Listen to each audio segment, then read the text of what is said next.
Hello everyone, now we will discuss the simple stress. When a body is subjected to two equal and opposite axial pulls, also called tensile load, then the stress induced at any section of the body is known as the tensile stress. There are mainly two types of the stresses, the normal stress and the shear stress, bending stress, and some other stress. Those are the combination of these three. Tensile load, there will be a decrease in cross sectional area and an increase in length of the body. The ratio of the increase in the length to the original length is known as the tensile strain. In figure you can see there are external forces and body is resisting against these external forces, and the internal resistance offered by the body due to these external forces is called the stress, and the stress is applying per unit area force. This internal force is applying a per unit area, so therefore stress is called force per unit area. And strain is the change in the dimension upon original dimension. Because of the external force, body changes its dimensions, its shape and size changes, and these changes, the changes in the dimension upon the original dimension is called the strain. In this figure you can see a bar is subjected to a tensile load P, and the stresses are developing inside the body against this external load.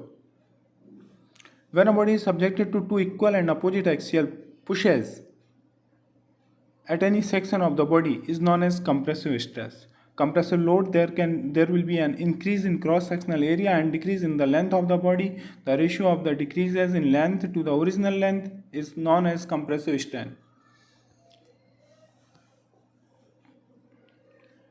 Hooke's law states that when a material is loaded within elastic limit, the stress is directly proportional to the strain.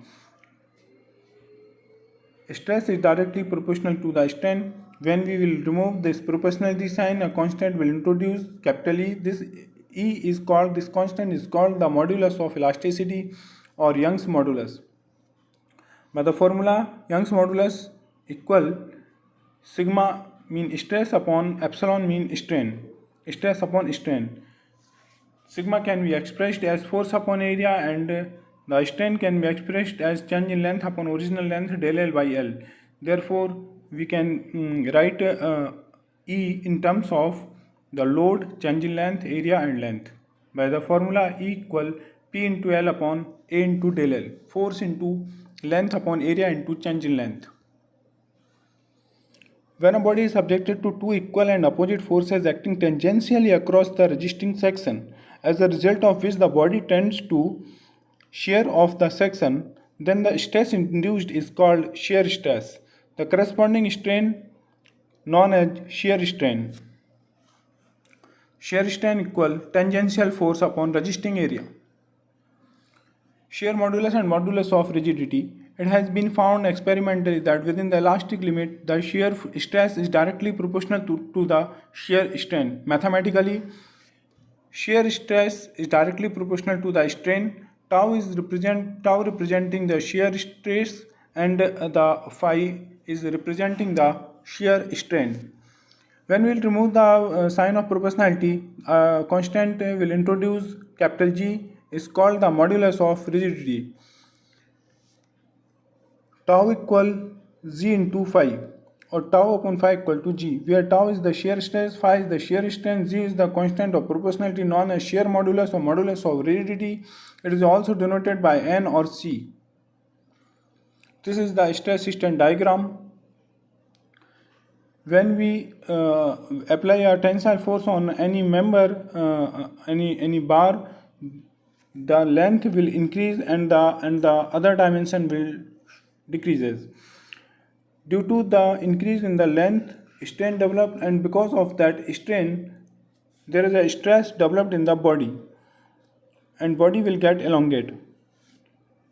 This diagram is the relation between the stress and strain. We will discuss this diagram, describe in the next lecture. Here we will just introduction. Here we will just discuss the introduction of this diagram. This diagram is for mild steel only.